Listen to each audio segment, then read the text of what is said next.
Subscribe Mufti Bat official channel for Islamic videos. بسم الله الرحمن الرحيم رب اشرح لي صدري ويسر لي أمري واحلل عقدة من لساني يفقه قولي ربي زدني علما ربي زدني علما ربي زدني علما۔ اللہ تبارک و تعالی نے انسان کو اس دنیا میں آزمائش کے لیے بھیجا ہے۔ انسان کو اللہ تبارک و تعالی نے اپنا خلیفہ بنایا اور اس کے ذمے بہت سارے فرائض عائد کیے، رسپانسبلٹیز پر عائد کیے، اور اس تمام دنیا میں جتنی بھی چیزیں ہیں ان تمام چیزوں کو اللہ تبارک و تعالی نے انسانوں کے لیے مسخر کیا، یعنی انسانوں کی خدمت میں لگایا۔ دنیا میں آنے کے بعد انسان کے لیے دو کام بہت مشکل ہے۔ ایک کام یہ کہ اس کائنات سے اور اس کائنات سے جتنی بھی چیزیں وابستہ ہے اس سے صحیح طریقے سے ٹھیک طریقے سے کام لے۔ دوسرا یہ کہ اس کائنات کو استعمال کرتے ہوئے اللہ تعالیٰ کے احکام کو مد نظر رکھے، کوئی ایسی حرکت نہ کرے جو اللہ تعالیٰ کی مرضی کے خلاف ہو۔ لہذا ان دونوں کاموں کو سمجھنے کے لیے انسان کے لیے ضروری ہے کہ اس کے پاس علم ہو، جس سے وہ معلوم کر سکے بھئی دنیا کی حقیقت کیا ہے، دنیا میں جو چیزیں ہیں ان چیزوں کی خاصیت کیا ہے، ان سے کس طرح فائدہ اٹھایا جائے۔ انسان کو جب تک یہ معلوم نہیں ہے کہ وہ اللہ تبارک و تعالیٰ کن کاموں سے راضی ہوتا ہے، اللہ تبارک و تعالیٰ کن کاموں سے ناراض ہوتا ہے، جب تک انہیں ان چیزوں کا علم نہیں ہوگا وہ اللہ کی مرضی کو نہیں جان سکتا، اللہ کی ناراضگی کو نہیں جان سکتا۔ لہذا اللہ تبارک و تعالیٰ نے انسان کو ان چیزوں کا علم حاصل کرنے کے لیے تین طریقے عطا کیے، تین ذرائع عطا کیے جن کے ذریعے سے انسان علم حاصل کرتا ہے۔ ایک انسان اپنے حواس خمسہ یعنی 5 سینس آرگنز کے ذریعے سے علم حاصل کرتا ہے، آنکھ، ناک، منہ، اس کے علاوہ ہاتھ، پاؤں، اور دوسرے انسان اپنی عقل سے علم حاصل کرتا ہے، اور تیسرا جو ہے وہ وحی ہے۔ چنانچہ انسان کو بہت ساری باتیں حواس خمسہ کے ذریعے سے حاصل ہو جاتی ہے اور بہت ساری باتیں عقل کے ذریعے، اور جو باتیں ان دونوں ذرائع سے حاصل نہیں ہوتا، معلوم نہیں ہو سکتی، ان کا علم وحی کے ذریعے انسان کو عطا کیا جاتا ہے۔ اور یہ علم کے جو تینوں ذرائع ہیں ان کے اپنی اپنی محدود لمیٹیشن باؤنڈریز ہیں جہاں تک ان کا استعمال کر سکتے ہیں، یعنی جو چیزیں انسان اپنی عقل سے حاصل کرتا ہے وہ حواس خمسہ سے حاصل نہیں ہو سکتا۔ اسی طرح انسان جو حواس خمسہ یعنی 5 سینس آرگنز کے ذریعے سے حاصل کرتا ہے وہ انسان عقل کے ذریعے حاصل نہیں کر سکتا۔ مثال کے طور پہ آپ کا فون کا ڈسپلے آن ہے، اس میں کیا کیا چل رہا ہے، کون سی ویڈیوز چل رہے ہیں، اس کا علم آپ اپنی آنکھ کے ذریعے سے حاصل کر سکتے ہو، لیکن عقل کے ذریعے آپ حاصل نہیں کر سکتا کہ ڈسپلے میں کیا چل رہا ہے کیا نہیں چل رہا ہے۔ اسی طرح کچھ باتیں ایسی ہیں جو صرف عقل سے حاصل ہو سکتی ہیں۔ مثال کے طور پر موبائل کو دیکھ کر، چھو کر، ٹچ کر کے آپ یہ نہیں بتا سکتے ہیں کہ یہ موبائل کس نے بنایا ہے جب تک آپ کے پاس عقل نہ ہو۔ آپ اس کو ریسرچ کریں گے، پڑھیں گے، اس کے اندر کیا کیا چیزیں لگی ہیں، کیا اس کا پروسیسر کیا ہے، اسی طرح اس کا ریم کیا ہے، روم کیا ہے، یہ ساری چیزیں تب معلوم ہوں گی جب آپ اس کے بارے میں نالج حاصل کرو گے، علم حاصل کرو گے عقل کے ذریعے سے۔ تو عقل اس سے بھی علم حاصل کیا جاتا ہے اور حواس خمسہ اس سے بھی علم حاصل کیا جاتا ہے، مگر ہر ایک کا اپنا ایک دائرہ ہے۔ لیکن جہاں پر بات ان دونوں دائرے سے باہر ہو جاتی ہے تو وہاں پر جو بات ہے وہ وحی کے ذریعے سے سمجھی جاتی ہے، وحی کے ذریعے سے حاصل ہو جاتی ہے۔ مثلا یہی معلوم کرانا ہو کہ موبائل کو کس طرح استعمال کرنے سے اللہ تبارک و تعالی راضی ہوں گے اور کس طرح استعمال کرنے سے اللہ تبارک و تعالی ناراض ہوں گے، تو اس کا جواب انسان اپنی عقل کے ذریعے یا حواس خمسہ کے ذریعے سے معلوم نہیں کر سکتا، بلکہ انسان وحی کے ذریعے اللہ کی طرف سے جو باتیں آئی ہیں پیغمبر کے واسطے سے اسی طریقے سے معلوم کر سکتا ہے، اسی طریقے سے یہ جان سکتا ہے کہ موبائل کو کس رخ میں استعمال کرنا ہے، کس سمت میں استعمال کرنا ہے، کس ڈائریکشن میں استعمال کرنا ہے۔ اور یہ باتیں جو انسان تک پہنچائی جاتی ہے کہ اللہ کن کاموں سے راضی ہوتا ہے، کن کاموں سے ناراض ہوتا ہے، اسی طریقے کو وحی کہتے ہیں۔ اور یہ وحی جو ہوتا ہے اللہ تبارک و تعالی اپنے خاص بندوں کو ان کی سلیکشن ہوتی ہے، وہ الیکٹڈ نہیں ہے بلکہ اپنی محنت سے ایسے ہو جائے، نبی بن جائے، رسول بن جائے، بلکہ وہ اللہ کی طرف سے پہلے سے ہی سلیکٹڈ ہیں۔ اللہ تبارک و تعالی ان کو ویسے ہی بناتے ہیں، معصوم عن الخطا، ان سے گناہ نہیں ہوتی، وہ گناہوں سے معصوم ہوتا ہے، ان سے چھوٹی موٹی لغزشیں ہوتی ہیں، جیسے آپ علیہ الصلاۃ والتسلیم سے ایک مرتبہ انشاء اللہ کہنا آپ بھول گئے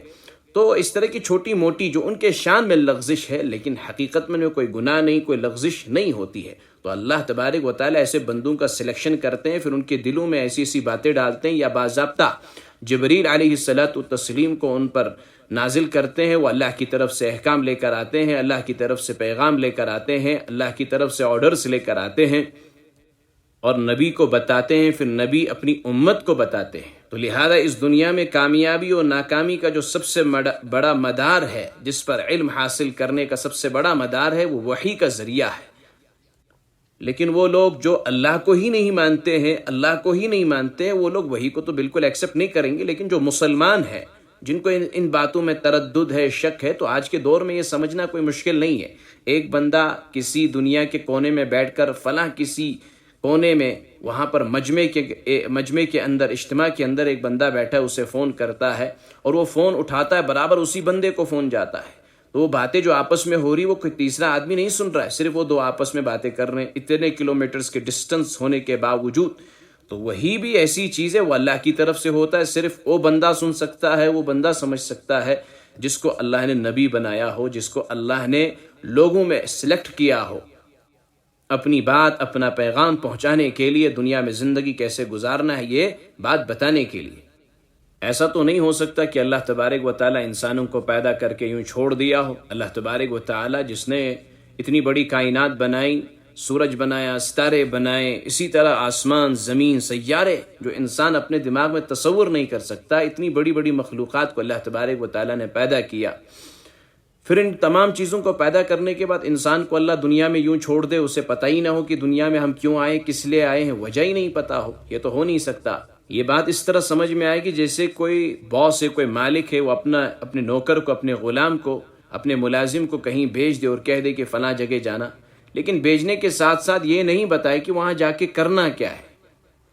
وہاں اس کی ڈیوٹی کیا ہے، اس جگہ پر جا کر اس کو کون سا کام کرنا ہے۔ ایسا ایک معمولی عقل رکھنے والا انسان نہیں کر سکتا، تو اتنی بڑی کائنات بنانے والا کیسے کر سکتا، جس نے انسان کو اپنا خلیفہ، اپنا اسسٹنٹ بنایا، اپنا نائب بنایا، تمام مخلوقات میں چن کر، اور یہ تمام دنیا انسانوں کے لیے مسخر کیا، وہ انسان کو یوں پیدا کر کے تو نہیں چھوڑ سکتا۔ انسان کو پیدا کرنے کے بعد دنیا میں کس طرح زندگی گزارنا ہے، اسی بات کو سمجھانے کے لیے اللہ تبارک و تعالیٰ نے انسانوں میں ہی چند لوگوں کو سلیکٹ کیا اور ان پر اللہ تبارک و تعالیٰ نے پیغام رسانی کی، ان کو یہ باتیں بتلائی دنیا میں کس طرح زندگی گزارنی ہے، جن کو نبی کہتے ہیں، رسول کہتے ہیں، اللہ کی طرف سے ان پر وحی ہوتی ہے۔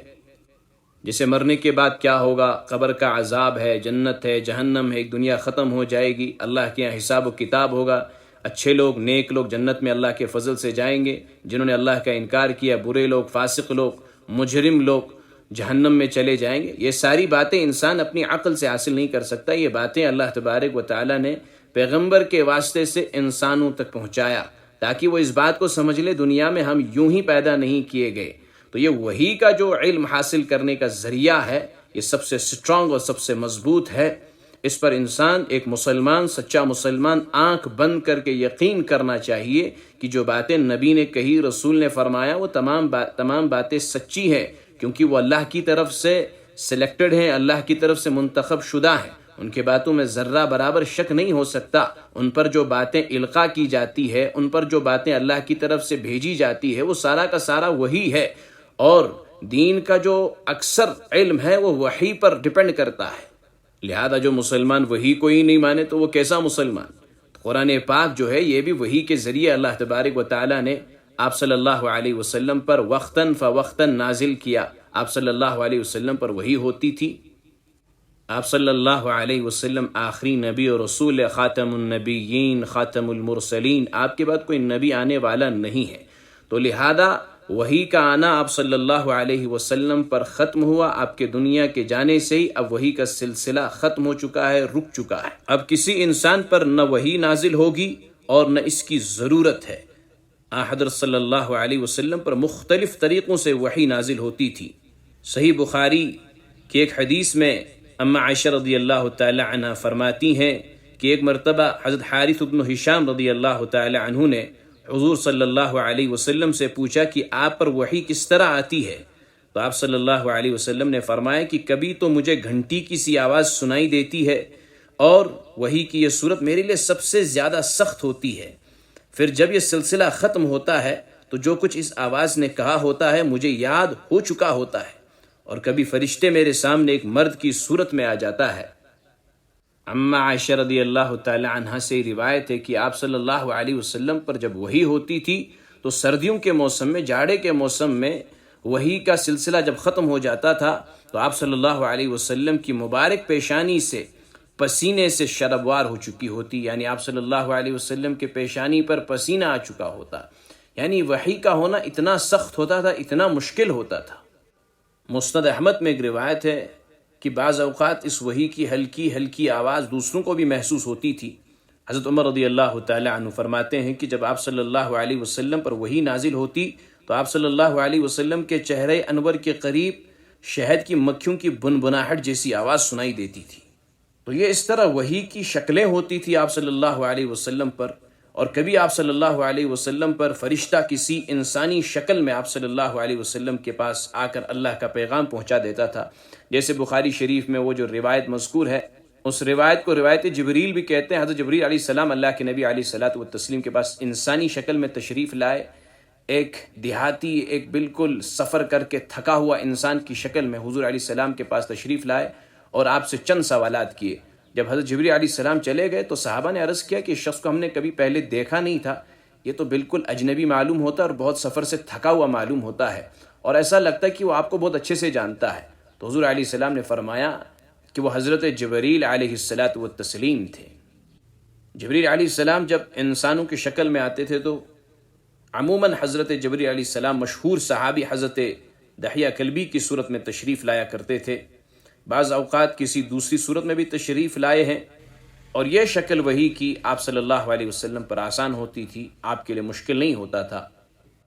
اور وحی کی تیسری صورت کیا تھی کہ حضرت جبریل علیہ السلام خود اپنی شکل میں اللہ کے نبی علیہ الصلوۃ والتسلیم کے سامنے نمودار ہوئے۔ بخاری شریف کی ایک شرح ہے فتح الباری،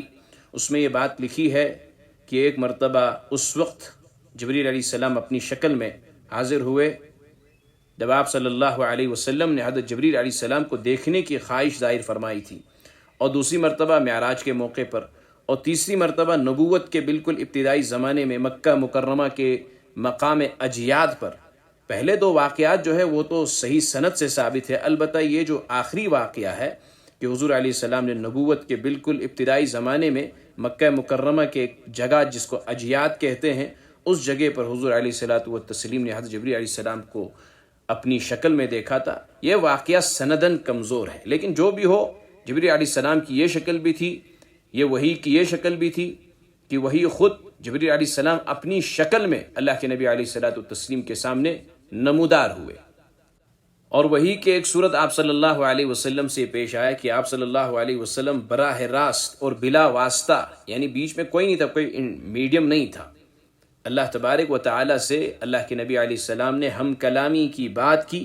اور یہ شرف حضور صلی اللہ علیہ وسلم کو بیداری کی حالت میں صرف ایک بار یعنی معراج کے وقت حاصل ہوا۔ اور وحی کی ایک صورت یہ ہوتی تھی کہ جبریل علیہ السلام کسی انسان کی شکل میں نہیں آتے یا اپنی شکل میں نہیں آتے، بلکہ دور سے ہی آپ صلی اللہ علیہ وسلم کے دل میں اس بات کو جو اللہ کی طرف سے لائے ہیں اس کو ڈال دیتے تھے۔ تو قرآن پاک کی جو وحی ہے وہ خود جبریل علیہ السلام اللہ کے نبی علیہ الصلوۃ والتسلیم کے پاس لائے ہیں، اور آپ صلی اللہ علیہ وسلم کے پاس قرآن کی آیتیں پڑھتے تھے، اور آپ صلی اللہ علیہ وسلم پڑھتے تھے۔ تو یہ پورا کا پورا جو قرآن ہے وہ اللہ کی طرف سے جبریل علیہ السلام کے ذریعے سے اللہ کے نبی علیہ الصلوۃ والتسلیم پر وقتاً فوقتاً ٹائم ٹو ٹائم بھیجا گیا۔ اور ایک مرتبہ جب قرآن کی وہ آیت پڑھی جاتی تھی اللہ کے نبی علیہ السلام کو زبانی یاد ہوتا تھا۔ یہ پورا قرآن اللہ کی طرف سے وحی کردہ ہے، اللہ کا کلام ہے، اللہ کی کہی ہوئی باتیں ہیں، یہ کسی انسان کی کہی ہوئی باتیں نہیں ہیں، بلکہ پورا مضمون اللہ تبارک و تعالیٰ کی کہی ہوئی ہیں۔ قرآن پاک کے علاوہ دوسری جو کتابیں تھیں جیسے توریت، انجیل وغیرہ، وہ مضمون اللہ کی طرف سے ہوتا تھا، الفاظ نبی کے ہوتے تھے، لیکن قرآن ایسی کتاب ہے کہ اس کا مضمون بھی یعنی ٹاپک بھی اللہ کا ہے اور الفاظ بھی اللہ کے ہیں۔ حدیث اور قرآن میں یہی فرق ہے کہ حدیث میں مضمون اللہ کی طرف سے ہوتا تھا، الفاظ آپ صلی اللہ علیہ وسلم کے ہوتے تھے، لیکن قرآن پاک ایسی کتاب ہے کہ اس میں الفاظ بھی اللہ کے ہیں، مضمون بھی اللہ کے ہیں۔ البتہ انسان جب قرآن کو پڑھتا ہے تو انسان اس کو تلفظ جب کرتا ہے وہ مخلوق بن جاتا ہے، وہ انسان کی زبان میں پڑھی جاتی ہے۔ جیسے اس کو یوں سمجھ لیجئے، کسی نے کوئی شعر لکھا ہو، کوئی پوائم لکھا ہو، کوئی آرٹیکل لکھا ہو، تو دوسرا بندہ اس کو پڑھتا ہے، تو ہم یہ نہیں کہیں گے جو پڑھ رہا ہے اس کو ووکلائز کر رہا ہے کہ یہ آرٹیکل، یہ شعر اس بندے کا ہے، ہم کہیں گے فلاں کا شاعر ہے، یہ پڑھ رہا ہے۔ اسی طرح قرآن پاک یہ اللہ کا کلام ہے، ہم بس اس کو تلفظ کرتے ہیں، ریڈ کرتے ہیں، ریسائٹ کرتے ہیں۔ قرآن پاک کی حفاظت کی ذمہ داری خود اللہ تبارک و تعالی نے لی ہے۔ اِنَّا نَحْنُ نَزَّلْنَا الذِّكْرَ وَإِنَّا لَهُ لَحَافِظُونَ، ہم نے ہی قرآن کو اتارا، نازل کیا، اور ہم ہی اس کے حفاظت کرنے والے ہیں۔ قرآن پاک کو اللہ تبارک و تعالی نے 2 مرتبہ نازل فرمایا۔ ایک اللہ تبارک و تعالی نے آسمانی دنیا پر بیت عزت پر اللہ تبارک و تعالی نے نازل فرمایا۔ بیت عزت اسے بیت المعمور بھی کہتے ہیں، کعبۃ اللہ کے سیدھ میں آسمان پر فرشتوں کی عبادت گاہ ہے۔ یہ نزول لیلۃ القدر میں ہوا تھا۔ اس نزول میں پورے قرآن کو اللہ تبارک و تعالی نے ایک مرتبہ آسمانی دنیا پر اتارا، اور دوسری مرتبہ قرآن پاک آپ صلی اللہ علیہ وسلم پر تھوڑا تھوڑا کر کے حسب ضرورت نازل کیا جاتا رہا، یہاں تک کہ 23 سال میں 23 ایئرز میں قرآن پاک کا نزول جو ہے مکمل ہوا، اس کی تکمیل ہوئی۔ اور یہ جو قرآن پاک کی 2 طریقے سے نازل ہونے کی جو باتیں ہیں، یہ خود قرآن کریم کے انداز بیان سے ثابت ہوتا ہے۔ اس کے علاوہ نسائی، بیہقی اور دوسری روایتوں سے ثابت ہوتا ہے، جن کا خلاصہ یہی ہے کہ قرآن کریم کا پہلا نزول ایک ساتھ آسمان دنیا پر نازل ہوا، اور دوسرا نزول بتدریج وقتاً فوقتاً آپ صلی اللہ علیہ وسلم پر 23 سال میں ہوا۔ اللہ تبارک و تعالی ہمیں قرآن پاک کو صحیح طریقے سے پڑھنے کی توفیق عطا فرمائے، قرآن پاک کی صحیح سمجھ عطا فرمائے۔ وآخر دعوانا الحمد للہ رب العالمین۔